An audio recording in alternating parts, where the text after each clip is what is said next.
नमस्कार साथियों, महिला पर्यवेक्षक भर्ती परीक्षा के लिए आपके सामने सामाजिक शास्त्र से संबंधित एक 25 प्रश्नों की महत्वपूर्ण प्रश्नोत्तरी लेकर के उपस्थित हुआ हूं। प्रश्न ऐसे हैं जो परीक्षा में हर बार पूछे जाते हैं और इस बार पूछे जाने की भी संभावना है और हो सकता है कि 5 से 7 प्रश्न आपको यहां से सीधे तौर पर देखने के लिए मिले, इसलिए वीडियो को अंत तक जरूर देखें। सबसे पहला प्रश्न है, सामाजिक समूह सामाजिक अंतरक्रिया की एक प्रणाली है, यह परिभाषा खाली स्थान द्वारा दी गई थी। बहुत अच्छा प्रश्न। सामाजिक समूह सामाजिक अंतरक्रिया की एक प्रणाली है, ये परिभाषा किसके द्वारा दी गई थी?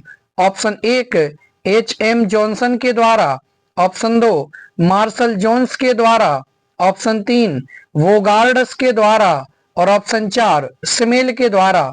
सामाजिक समूह सामाजिक अंतरक्रिया की एक प्रणाली है, ये परिभाषा किसके द्वारा दी गई थी? तो ऑप्शन 1 आपका सही हो जाएगा, H.M. जॉनसन के द्वारा। सामाजिक समूह सामाजिक अंतरक्रिया की एक प्रणाली है, ये परिभाषा H.M. जॉनसन के द्वारा दी गई थी। दूसरा प्रश्न, समाजशास्त्र एक विज्ञान है, समाजशास्त्र विज्ञान क्यों है? क्योंकि यह ऑप्शन 1 व्यवस्थित विधियों का उपयोग करता है, ऑप्शन 2 एक सामाजिक परिवर्तन है, ऑप्शन 3 निष्कर्षों को तब तक अनंतिम मानता है जब तक उनका सत्यापन ना हो जाए, और ऑप्शन 4 उपर्युक्त सभी। तो समाजशास्त्र एक विज्ञान क्यों है? क्योंकि वह व्यवस्थित विधियों का उपयोग भी करता है, वह एक सामाजिक परिवर्तन भी है, वह निष्कर्षों को तब तक अनंतिम मानता है जब तक उनका सत्यापन नहीं हो जाता। इसलिए ऑप्शन 4 आपका सही होगा, उपर्युक्त सभी।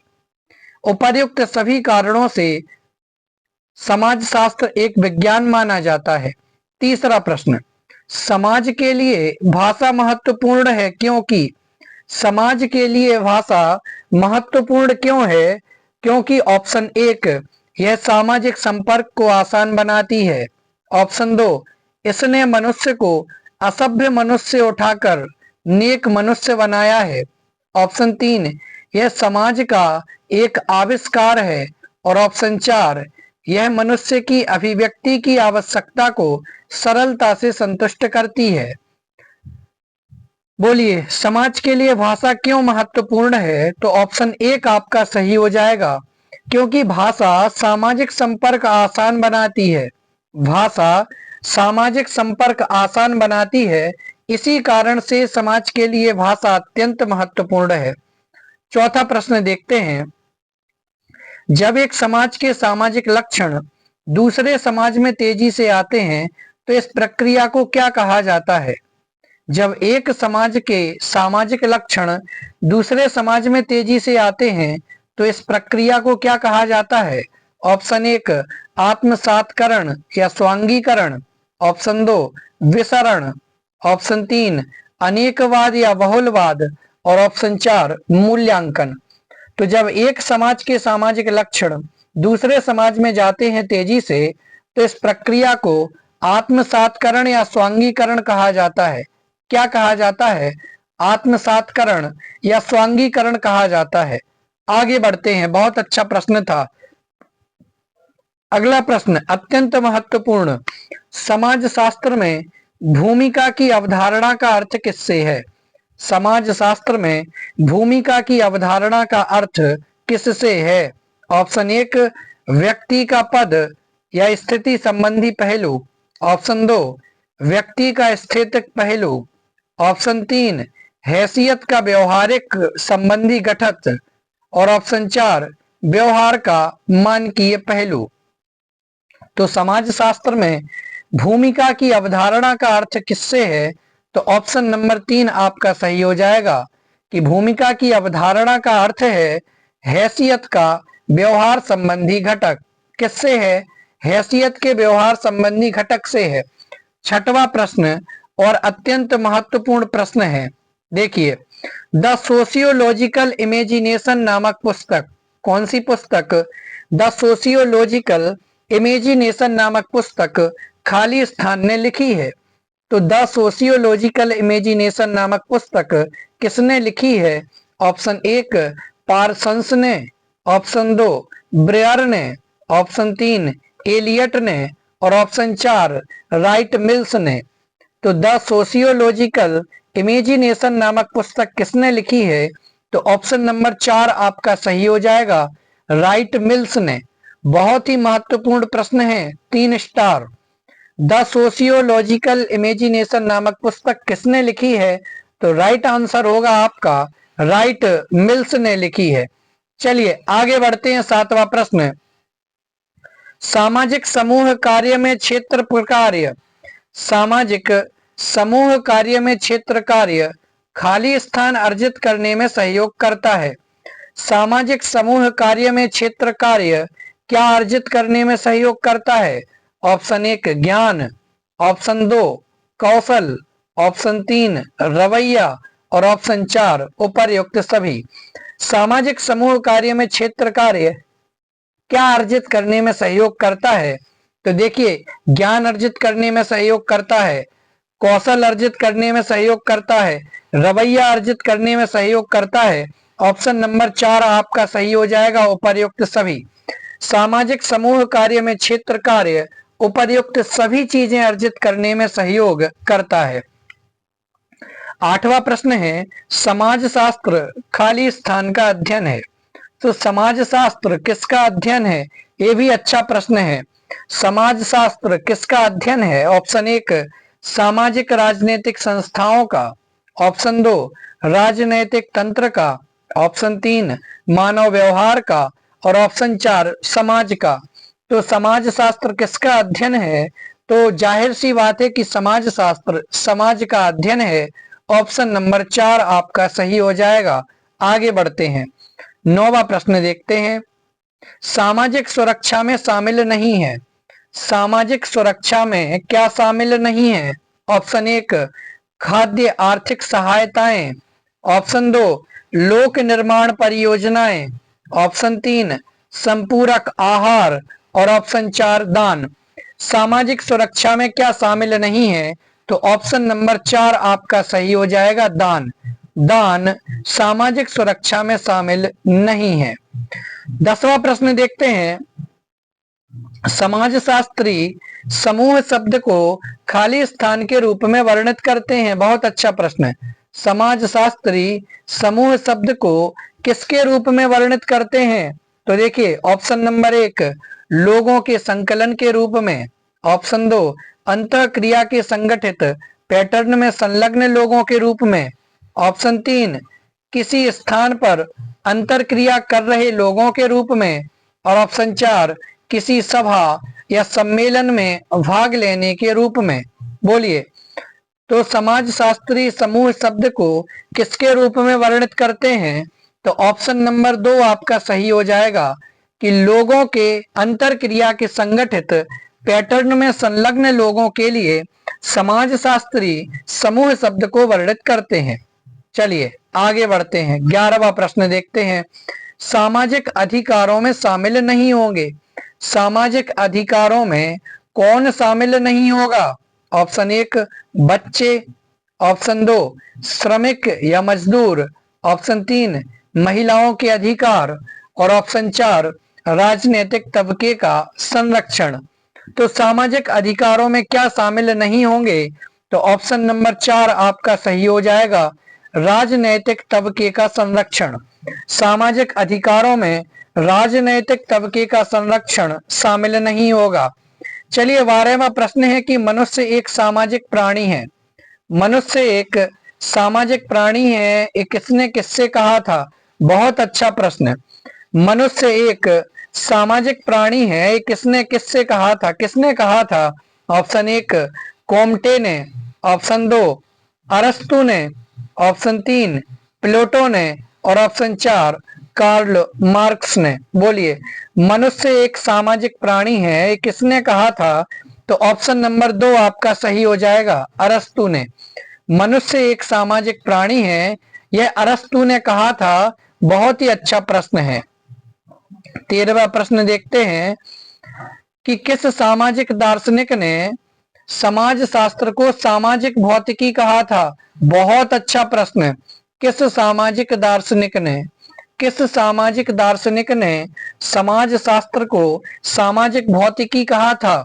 ऑप्शन 1 अगस्त ने, ऑप्शन 2 वॉल्फ्रेड परेटो ने, ऑप्शन 3 मैक आइवर ने और ऑप्शन 4 हार्वर्ट स्पेंसर ने। तो किस सामाजिक दार्शनिक ने समाज शास्त्र को सामाजिक भौतिकी कहा था। तो ऑप्शन नंबर 1 आपका सही हो जाएगा कि अगस्त नाम के जो सामाजिक दार्शनिक हुए हैं उन्होंने समाज शास्त्र को सामाजिक भौतिकी कहा था। 14वां प्रश्न देखते हैं, सामाजिक नीति के उद्देश्य क्या हैं। 14वां प्रश्न क्या है, सामाजिक नीति के उद्देश्य क्या हैं। ऑप्शन 1 सामाजिक परिवर्तन, ऑप्शन 2 सामाजिक एकीकरण, ऑप्शन 3 जीवन गुणवत्ता में सुधार और ऑप्शन 4 उपर्युक्त सभी। सामाजिक नीति के उद्देश्य क्या हैं। तो देखिए, सामाजिक परिवर्तन सामाजिक नीति का एक उद्देश्य है। सामाजिक एकीकरण ये भी सामाजिक नीति का एक उद्देश्य है। जीवन गुणवत्ता में सुधार ये भी सामाजिक नीति का एक उद्देश्य है। तो ऑप्शन नंबर 4 आपका सही हो जाएगा कि उपर्युक्त सभी सामाजिक नीति के उद्देश्य हैं। 18वां प्रश्न देखते हैं, बहुत अच्छा प्रश्न है ये भी, कि समाज का मूल किस अवधारणा में है। समाज का मूल किस अवधारणा में है। ऑप्शन 1 कार्य या क्रिया, ऑप्शन 2 अंतरक्रिया, ऑप्शन 3 भूमिकाएं और ऑप्शन 4 संवर्धन और कल्चर। समाज का मूल किस अवधारणा में है। तो ऑप्शन 2 आपका सही हो जाएगा कि समाज का मूल अंतरक्रिया की अवधारणा में है। समाज का मूल किसमें है। तो समाज का मूल अंतःक्रिया की अवधारणा में है। चलिए आगे बढ़ते हैं, अच्छा प्रश्न था। 16 नंबर का प्रश्न है, सामाजिक न्याय खाली स्थान के बीच का संतुलन है। सामाजिक न्याय किसके बीच का संतुलन है। ऑप्शन 1 व्यक्ति के अधिकारों और सामाजिक नियंत्रण के बीच, ऑप्शन 2 समाज और व्यक्ति का, ऑप्शन 3 मौलिक अधिकारों और न्यायिक तंत्र और ऑप्शन 4 व्यक्ति और परिवार। सामाजिक न्याय किसके बीच संतुलन का काम करता है या सामाजिक न्याय किसके बीच संतुलन है। तो ऑप्शन नंबर 1 आपका सही हो जाएगा कि व्यक्ति के अधिकारों और सामाजिक नियंत्रण पर संतुलन। चलिए आगे देखते हैं 17वां प्रश्न, समाजशास्त्री समूह शब्द को खाली स्थान के रूप में परिभाषित करते हैं। समाजशास्त्री समूह शब्द को किसके रूप में परिभाषित करते हैं। ये प्रश्न ऊपर आ चुका है लेकिन यहाँ शायद इसलिए दे दिया गया, ख्याल नहीं रहा, और दूसरा कारण कि पेपर में भी 2 बार आपसे पूछा गया है, तो इसलिए बहुत महत्वपूर्ण प्रश्न है। समाजशास्त्री समूह शब्द को किस रूप में परिभाषित करते हैं। तो इसका उत्तर था हमारा 2 अंतरक्रिया के संगठित पैटर्न में संलग्न लोगों के रूप में। समाजशास्त्री समूह शब्द को किस रूप में परिभाषित करते हैं। तो अंतरक्रिया के संगठित पैटर्न में संलग्न लोगों के रूप में। चलिए 18वां प्रश्न देखते हैं, सामाजिक नीति किसका एक भाग है। सामाजिक नीति यहाँ खाली स्थान होगा। सामाजिक नीति खाली स्थान का भाग है, यानी किसका भाग है। ऑप्शन 1 स्वास्थ्य व शिक्षा का, 2 आर्थिक नीति का, 3 आवास का और ऑप्शन 4 उपर्युक्त सभी। तो ऑप्शन नंबर 4 आपका सही हो जाएगा कि सामाजिक नीति उपर्युक्त सभी का भाग है। 19वां प्रश्न देखते हैं, समाज में सामाजिक दृष्टि से परिभाषित पद या स्थिति को क्या कहते हैं। समाज में सामाजिक दृष्टि से परिभाषित पद या स्थिति को क्या कहते हैं। ऑप्शन 1 भूमिका, ऑप्शन 2 अंतरक्रिया, ऑप्शन 3 हैसियत या स्टेटस और ऑप्शन 4 उपरोक्त में से कोई नहीं।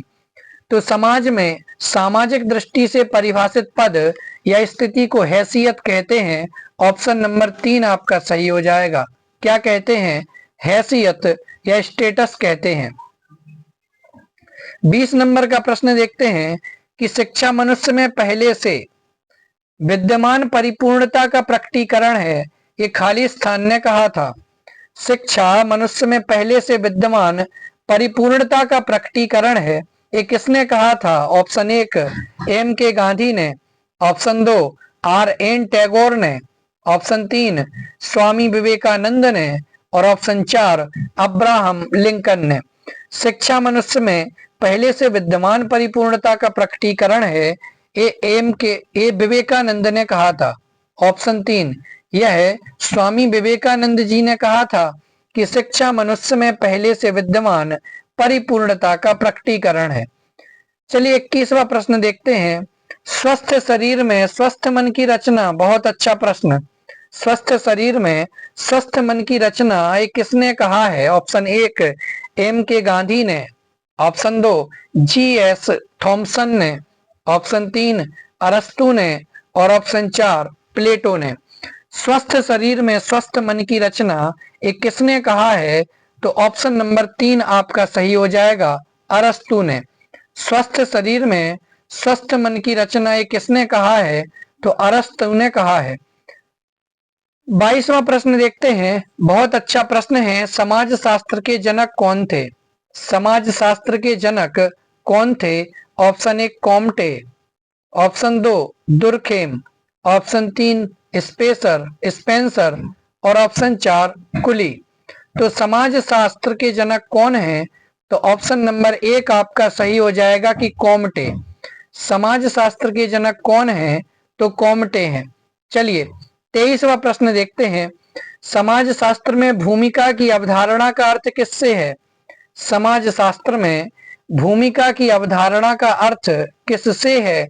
ऑप्शन 1 व्यक्ति का पद स्थिति संबंध पहलू से, ऑप्शन 2 व्यक्ति का स्थैतिक पहलू से, ये भी पहले हो चुका है, ऑप्शन नंबर 3 अपना सही हो जाएगा, हैसियत का व्यवहार संबंधी घटक से। समाज शास्त्र में भूमिका की अवधारणा का अर्थ है हैसियत का व्यवहार संबंधी घटक। 24वां प्रश्न है। समाज शास्त्र खाली स्थान का अध्ययन है, ये प्रश्न भी रिपीट हुआ है, तो ऑप्शन नंबर 4 आपका सही हो जाएगा कि समाज शास्त्र समाज का एक अध्ययन है।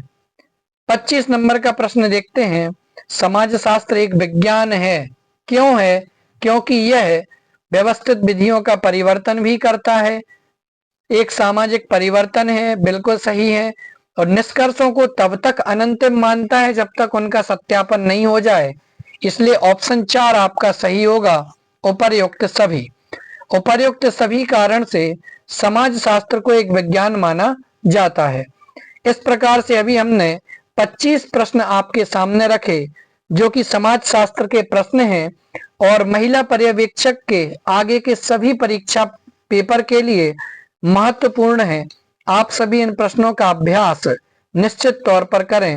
धन्यवाद। जय हिंद।